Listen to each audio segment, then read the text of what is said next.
Welcome to the University of Michigan Dentistry Podcast Series, promoting oral health care worldwide.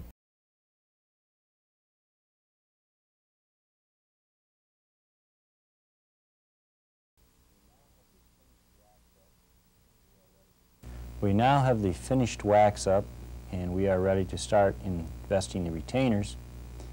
And we're going to want to place some soldering lugs between the pontic and the retainers to help position the pontic during soldering, but also to strengthen the joint area.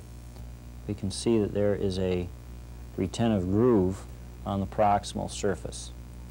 Now that retentive groove is going to give us some bulk, which will allow us to cut a little bit of a notch in this retainer. So if we locate that and scribe a very small scratch on the wax pattern,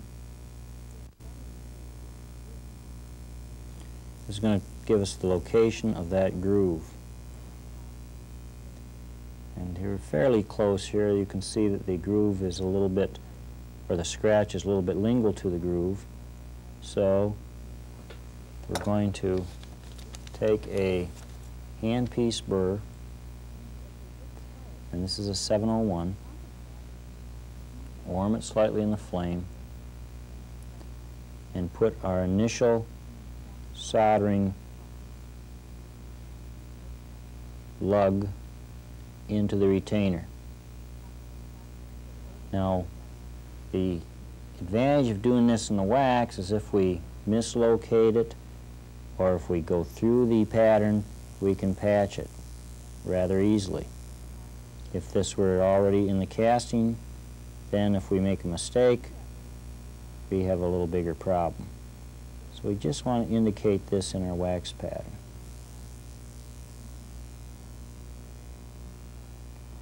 You can see this is about 3 millimeters deep, and it's at least half the depth of the burr. Now we have that indicated, and if we slide this up, it seems to be superimposed quite well on the retentive groove. So we will utilize this as the soldering lug in the molar, and now we're going to place this back in. Make sure that it is located properly with the pontic, and you can see that it is. Here's our soldering lug, and it's just slightly buckle in the embrasure, but certainly not way off to one side. And now we're going to want one in the distal of the bicuspid, right opposite this little notch in the marginal ridge. And that will have to draw with the one in the molar. Now you can pretty much just go in the long axis of the preparation here, because the preparation's draw, so that's exactly what I'm going to do. You can see that the notches are drawing with each other. The dies are slightly elevated so that you can see it better. I'll push them down.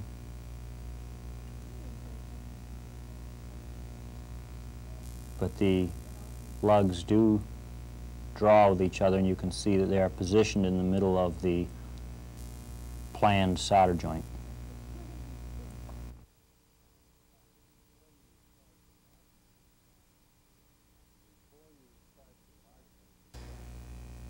Before you start to marginate your castings, you should have the sprues made. Your ring should be lined, luted in place. Your sprue base former should have the wax in place. It should be smooth, and you should have a hole bored in the top ready to accept the sprue. We're now ready to marginate the wax patterns. You can see this bright line between the wax pattern and the blacked out area of the die, and as we lift this up, you can see the margin, and then the wax pattern comes just eliminates that margin. So that bright line that you're looking at is actually an area that has worn away from our marking. It's short of the margin. See, as we pop the die up, put it down, we're right at the margin. And that's what we want to look at. You can see that we pop the die up, you can see the margin, push it down, and there the margin just disappears. And another test that you can use is to rotate the die in wax pattern and look for a bright mark. But of course this test is going to be confused by the fact that the marking has worn away from our true margin. Now we're going to do the final adaptation of the pattern. Remember, we left these margins a little bulky with a number 7 wax spatula, and we're just going to lightly warm it in the flame, test it on the palm of our hand, and it should be slightly warm. And then we're going to use this to burnish the wax tightly against the die. And we're taking advantage of the over contour that we had established in this wax pattern. There you can see it just slightly swedging the wax against that die. And we're holding this at an angle so that we get still an over contoured margin. We're going to correct the contour after casting. And the reason we do that is to give us a little bit of finishing room. We can do that with a full crown. Here you can see the margin area of the wax, a little bit thick and rolled. Here you can see that we've swedged it down, and this will show you the difference between the last little bit of working these margins. You can see how that margin comes right down on that die, just right there. If I take it off, you can see the margin, and there it just disappears. So we're not long, we're right at it, and we're slightly over contoured. And just walk all the way around the die that way. Work right around the perimeter.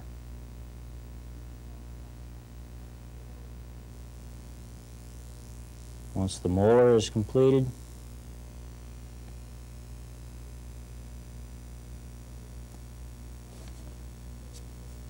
then we'll do the bicuspid.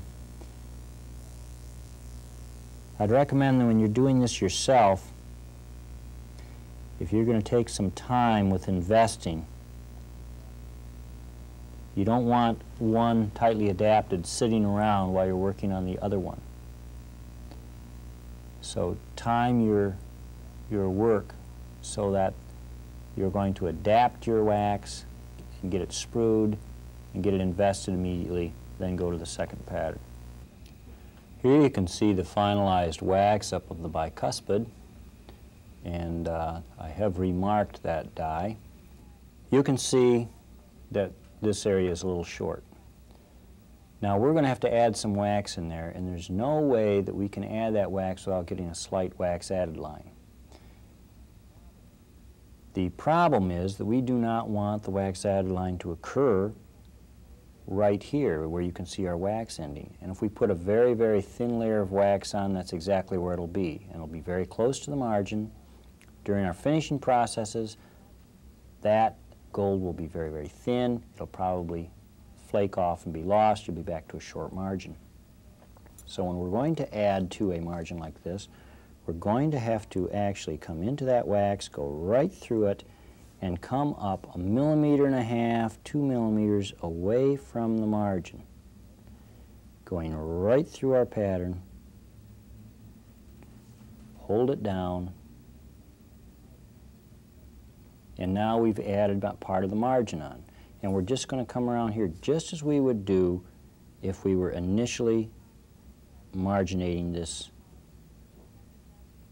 wax pattern.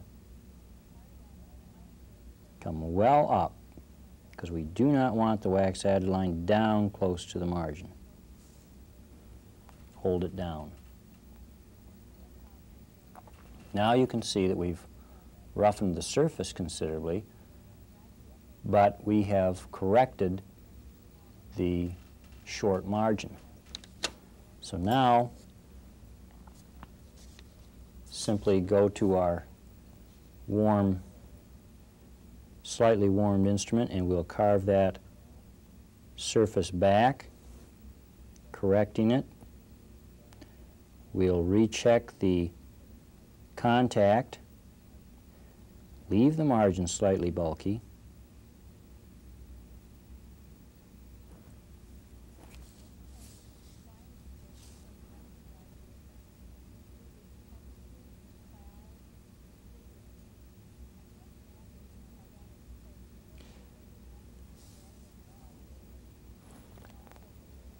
and now we are ready to do the final margination on this wax pattern.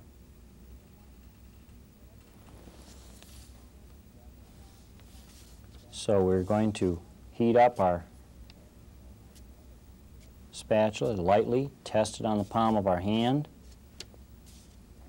and then come at an exaggerated angle to the margin, and we'll do some swedging, warm carving of that margin. It will leave that over contoured slightly.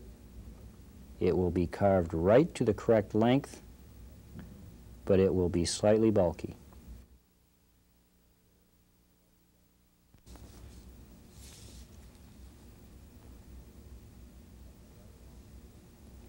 And we will do the same thing right along the slice area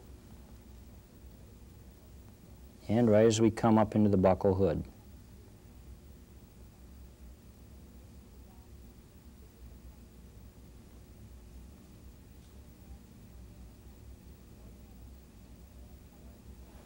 You can see how that's been carved back. It's slightly bulky. You can see if I turn it this way, see the over contour in this hooded area. It's not one smooth contour the way it will finally be as we finish the casting. It's slightly over bulked to give us some casting convenience.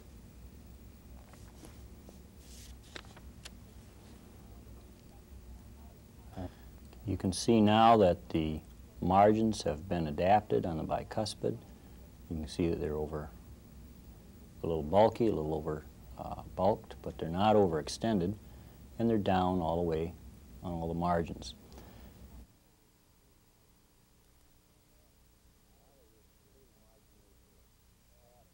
Now that we have completed marginating this pattern, we're going to fit the sprue to it.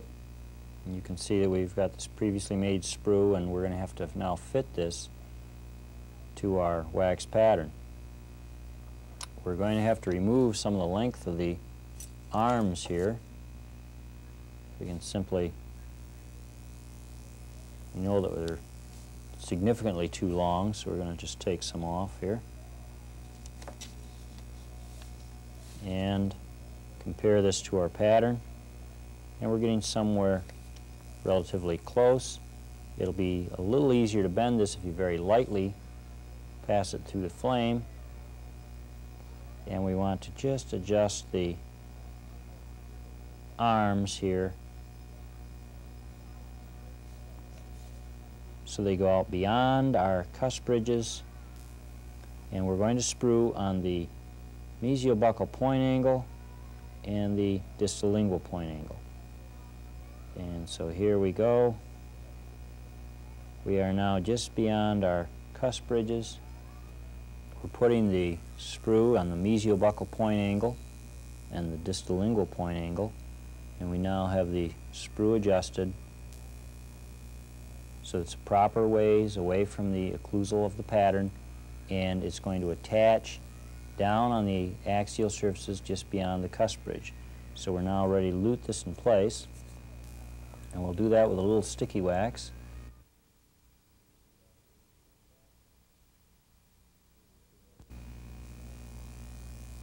And once we make the initial attachment, that sprue will stay there so we can get this firmly attached all the way around. Now remember, these attachments have to be very smooth. They shouldn't be encroaching on the anatomy, and they have to be solid so that the pattern does not fall off during the investing procedures. Okay, we now have the sprue attached to the molar, and you can see that it does not interfere with the anatomy. Now, when we sprue this, we're trying to get into a bulky part of the wax pattern, and there is a mesial and distal box here. So if we come into the distal buckle where we have room to avoid the lug, and then the mesial lingual, just to the lingual of the box, that will be a good attachment place. You can see our pre-made sprue is much too large, the arms are too long, so we're going to start to adjust this now to get it to the proper size and shape to sprue this pattern. And if we just lightly flame it, we can move these arms more easily.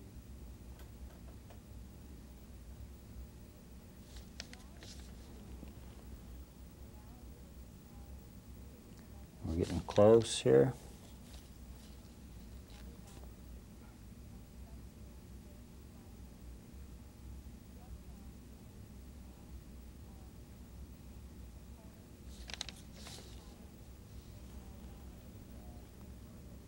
Here you can see we're coming right across the pattern. We've got it set up so that we are trying to stay lingual to the mesial contact area, and we are out buckle to the soldering lug. And we don't want to sprue, of course, on a margin. So we're set up just about where we want to be, and now we will lute this to place with sticky wax. Okay, we've now made the sprue attachments, and you can see on the mesial we've stayed to the lingual of the contact area, and as we come around to the distal, we've stayed out to the buckle of our lug area and away from the margin.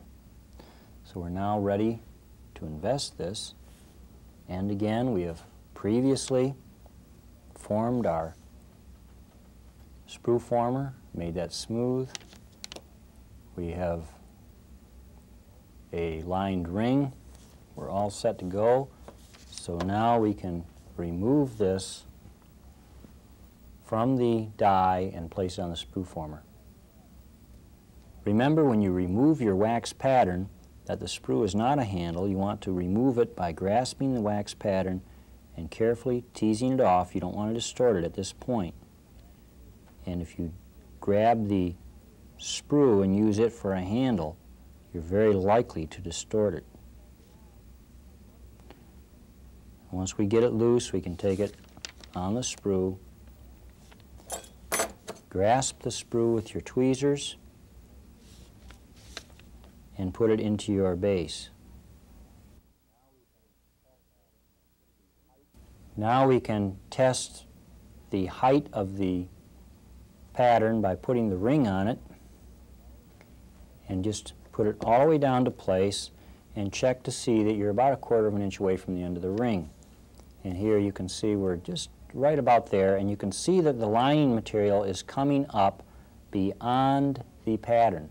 We don't want the lining material to be down below the pattern. It would interrupt with your hygroscopic expansion.